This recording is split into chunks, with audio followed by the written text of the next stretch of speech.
Hace varios años iba manejando con dos amigos. Nada raro. Noche normal. Íbamos a dejar a uno de ellos por la zona de la Chamizal. Eran como las 11:30 de la noche. No era tan tarde, pero ya no había casi nadie en la calle. De esas horas donde la ciudad se siente distinta, como si bajara el ritmo. Dejamos a nuestro compa y tomamos el camino de regreso hacia la avenida central. Todo iba tranquilo. Música baja. Conversación normal. Nadie iba distraído, nadie iba tomado. Íbamos bien. Al salir cerca del río de los Remedios la vi. Era una señora ya mayor, cruzando la avenida. Iba muy despacio. Demasiado despacio para la hora y para ese lugar. No parecía desorientada, solo caminaba lento, arrastrando un poco los pies. Pensé que si me quedaba atrás iba a tardar mucho en cruzar, así que decidí pasarme al carril contrario para rodearla y seguir. Todo normal. Cuando empecé a rebasarla, aceleré un poco. Nada exagerado. En eso, algo se nos pegó al lado del carro, del lado del copiloto. No fue un golpe. Fue como una presencia que de pronto estaba ahí. Instintivamente frené en seco. Mi compa y yo volteamos al mismo tiempo. Y ahí estaba la señora. Pero ya no era normal. Tenía la cara pegada a la ventana del copiloto. No golpeó el vidrio. No tocó nada. Solo acercó la cabeza. Lo primero que noté fueron los ojos, o mejor dicho, la ausencia de ellos. Donde deberían haber estado los ojos, había oscuridad. No sombra. No reflejo.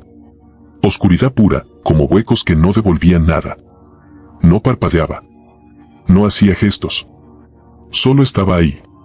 Sentí esa sensación horrible que no sabría explicar bien. Como cuando alguien te mira fijamente, pero más pesado. Como si esa mirada no fuera solo hacia tu cara, sino hacia algo más adentro. Ninguno de los dos pudo hablar al principio. Después empezamos a gritar. No palabras. Gritos de pánico. Le di el acelerón al carro con todas mis fuerzas. El motor respondió de golpe y el carro salió disparado. No volteé. No quise mirar por el retrovisor. Solo quería alejarnos.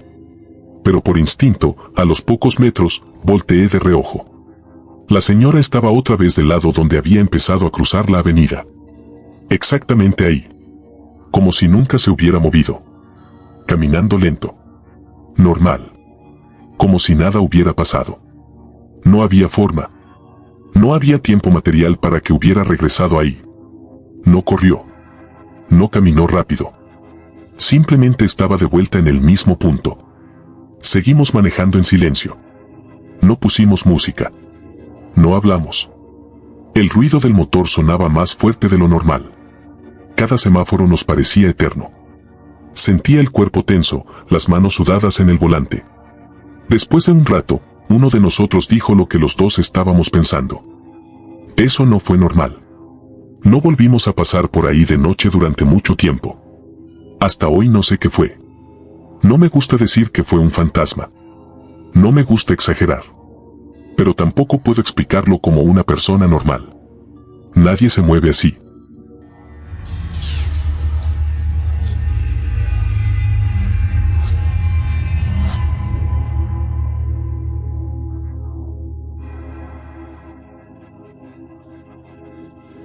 Años atrás, cuando todavía andaba agarrando mis primeros jales en la CDMX, renté un departamento en el centro, en uno de esos edificios viejos que parecen sostenerse más por costumbre que por estructura. La fachada era bonita si la veías de lejos, piedra gris, detalles de mosaico ya opacos, manchas negras de smog que la lluvia nunca terminaba de borrar. De cerca, en cambio, se notaba el abandono, grietas mal tapadas, barandales flojos y un olor constante a humedad vieja, como si el edificio respirara lento y cansado. El mantenimiento era simbólico. Lo justo para que no se cayera a pedazos frente a los inquilinos nuevos.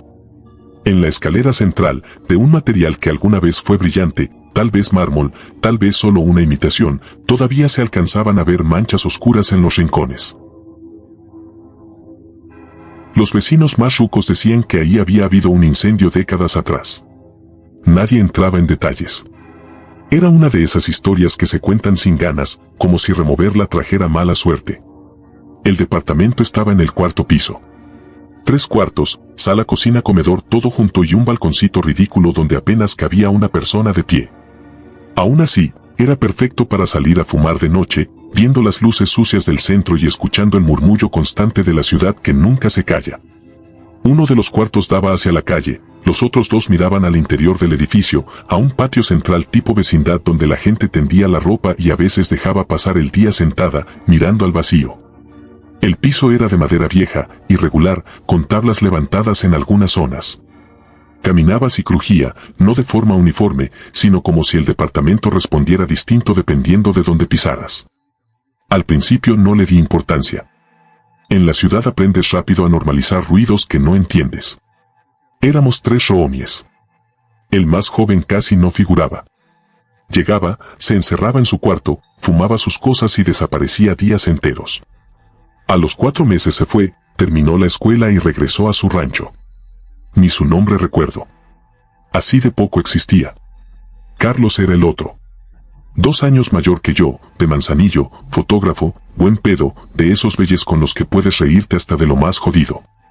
Desde el inicio hubo algo que no le gustó del departamento, su cuarto, el que daba al exterior. Decía que ahí se sentía raro. Que se ponía frío de golpe. Que no dormía bien. Varias veces me preguntó si yo había entrado a su cuarto mientras él no estaba, porque juraba que dejaba la ventana cerrada y la encontraba abierta al volver del jale. Yo me burlaba. Le decía que le bajara a la hierba, que ya estaba imaginando mamadas. Pero al final, Carlos no aguantó. Cuando el otro se fue, se cambió al cuarto interior y dejó el suyo vacío. Ahí quedó, un cuarto sin muebles, sin ropa, sin vida, solo una silla de plástico blanca, de esas baratas que parecen eternas, colocada contra la pared como si alguien la hubiera dejado ahí con toda la intención. En diciembre, Carlos se fue a Manzanillo a pasar las fiestas con su familia. Yo me quedé solo en el departamento. No habían rentado el cuarto vacío todavía. El edificio estaba más silencioso de lo normal, como si también se hubiera ido de vacaciones. Y fue entonces, cuando el departamento quedó completamente solo conmigo, que empecé a notar que los ruidos ya no eran aleatorios. La primera noche no pasó nada que yo pudiera señalar con certeza. Nada evidente. Nada que me hiciera brincar del sillón o pensar esto no está bien. Y justo por eso fue peor. Estaba en la sala, con la tele prendida más por compañía que por interés, una chela tibia en la mano y el edificio haciendo sus ruidos normales, tuberías lejanas, algún vecino arrastrando algo. El murmullo eterno del centro filtrándose por las ventanas. A ratos, el piso crujía, pero eso ya lo conocía. Eso no me inquietaba. Lo que sí empecé a notar fue el ritmo. No era un crujido cualquiera. No era aleatorio. Era constante. Espaciado. Como si alguien caminara despacio, marcando cada paso. Le bajé el volumen a la tele sin darme cuenta. Me quedé quieto, escuchando. El sonido no venía del techo ni del pasillo. Tampoco del patio. Venía de ese cuarto. Del que daba al exterior. Del cuarto vacío. Me dije que no fuera pendejo. Que seguro era el edificio acomodándose con el frío de la noche. Aún así, me levanté del sillón. Caminé despacio, sintiendo el piso bajo mis pies. Cada tabla que crujía me hacía pensar que el ruido era mío, hasta que dejaba de moverme y los pasos seguían. Me planté frente a la puerta cerrada. Puse la mano en la perilla. El sonido se detuvo. Ahí, con la mano sudada, pensé seriamente en regresar a la sala y hacer como si nada. Pero algo en mí no quiso. Giré la perilla, abrí de golpe y prendí la luz. El cuarto estaba exactamente como lo había dejado, vacío, con la silla de plástico contra la pared. La ventana, abierta. El aire frío entrando sin pedir permiso. Me quedé ahí unos segundos, escaneando cada rincón. No había nada. Cerré la ventana con un golpe seco, apagué la luz y cerré la puerta. Volví a la sala, me senté, me dije que ya estaba sugestionado por estar solo. Esa noche dormí. La siguiente, ya no. Estaba en la cocina, armándome un sándwich cuando volvió. Esta vez no venía de lejos. Sonaba claro, como si alguien caminara justo detrás de esa puerta. Dejé el cuchillo sobre la tabla. Me quedé escuchando, con el corazón empezando a latir más rápido de lo normal.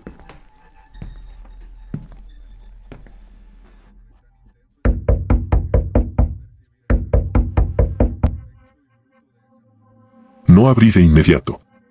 Me acerqué despacio, con la respiración pesada, pegando el oído a la puerta. El sonido seguía, constante, paciente. Cuando por fin abrí, con el cuchillo en la mano, la escena era la misma. Vacío. Silla. Ventana abierta otra vez. Y ahí fue cuando algo empezó a no cuadrar. Cerré la ventana con cuidado, asegurándome bien. Esta vez dejé la luz prendida. No cerré la puerta. Volví a la cocina, pero ya no estaba tranquilo. Comí mirando de reojo ese cuarto, como si esperara que algo se moviera dentro. Después, agarré la silla de plástico y me senté ahí mismo, dentro del cuarto, decidido a cachar al cabrón que estuviera jugando conmigo. El aire estaba más frío ahí dentro. Más pesado. Pasaron varios minutos. Nada. Hasta que, de pronto, la ventana se abrió de golpe. No despacio. No con el viento. Se abrió como si alguien la hubiera empujado con fuerza. Sentí el aire helado pegarme en la cara. Me levanté de un salto. Me acerqué y miré hacia afuera. No había forma. No había cornisas, no había rejas, no había nada desde donde alguien pudiera haberla abierto. Me quedé ahí, tratando de entender qué acababa de pasar. Y entonces lo escuché. No eran pasos. Era la silla. Detrás de mí. Arrastrándose muy despacio sobre el piso de madera. El sonido fue apenas perceptible al inicio, como cuando alguien mueve algo con cuidado para no ser escuchado. Un raspón suave, casi tímido. Pero yo lo reconocí de inmediato, porque ya me había sentado ahí minutos antes. La silla de plástico no estaba donde la dejé. No me giré de golpe. El cuerpo se me puso rígido, como si una orden silenciosa me hubiera atravesado la espalda. Sentí ese cosquilleo feo en la nuca, esa sensación primitiva de cuando sabes que algo está demasiado cerca. El arrastre volvió a sonar. 1 centímetro más. Respiré hondo. Me di la vuelta. La silla se estaba moviendo sola. No rápido. No violento. Se desplazaba despacio, arrastrando una pata primero, luego la otra, como si alguien invisible se sentara mal y se impulsara con los pies. El plástico chirriaba contra la madera vieja del piso, marcando un ritmo torpe. SCRRR. Me quedé congelado. No grité. No corrí. El cuchillo seguía en mi mano, pero se sentía inútil, ridículo. ¿Qué chingados iba a apuñalar? La silla avanzó hasta quedar justo detrás de donde yo había estado parado segundos antes. Ahí se detuvo. Y entonces pasó algo peor. El piso crujió. Pero no como antes. Fue un crujido localizado, pesado, como cuando alguien transfiere su peso de un pie al otro. Justo frente a mí. Entre la silla y la ventana abierta. No podía ver nada, pero algo estaba ahí. El aire cambió. Se volvió denso, difícil de respirar. Sentí un olor extraño, viejo, como humedad encerrada por años, como ropa guardada demasiado tiempo en un ropero que nadie abre. Quise hablar. No pude. Mis piernas temblaban tanto que tuve que apoyarme en la pared. El crujido volvió a sonar, ahora más cerca. Muy cerca. Y entonces, sin que nada lo tocara, la silla se acomodó. Como si alguien se hubiera sentado. El plástico se hundió apenas. Lo justo para notarlo. Lo justo para saber que no estaba loco. Ahí fue cuando entendí algo horrible. Los pasos que escuchaba no eran de alguien caminando. Eran de alguien, paseándose. Retrocedí hasta el marco de la puerta sin dejar de mirar ese punto vacío. No cerré los ojos ni un segundo. Algo dentro de mí sabía que si lo hacía, ya no iba a volver a abrirlos en ese lugar. Cuando crucé el umbral, el sonido cesó. Silencio total. Ni pasos. Ni arrastre. Ni viento. Corrí a mi cuarto, cerré la puerta y empujé el buró contra ella. Dormí con la luz prendida y el cuchillo en la mano. No soñé nada, pero tampoco descansé. A la mañana siguiente, el cuarto estaba normal. La silla contra la pared. La ventana cerrada. Ese mismo día regresó Carlos de Manzanillo. cuando le conté todo, no se rió. Se quedó callado un rato largo, viendo el piso, y luego me dijo algo que nunca se me va a olvidar. Por eso me cambié de cuarto, cabrón, yo también escuchaba la silla. Esa misma semana nos mudamos. Nunca volvimos a hablar de ese departamento. Pero a veces, cuando el viento pega fuerte por la noche, escucho ese ritmo.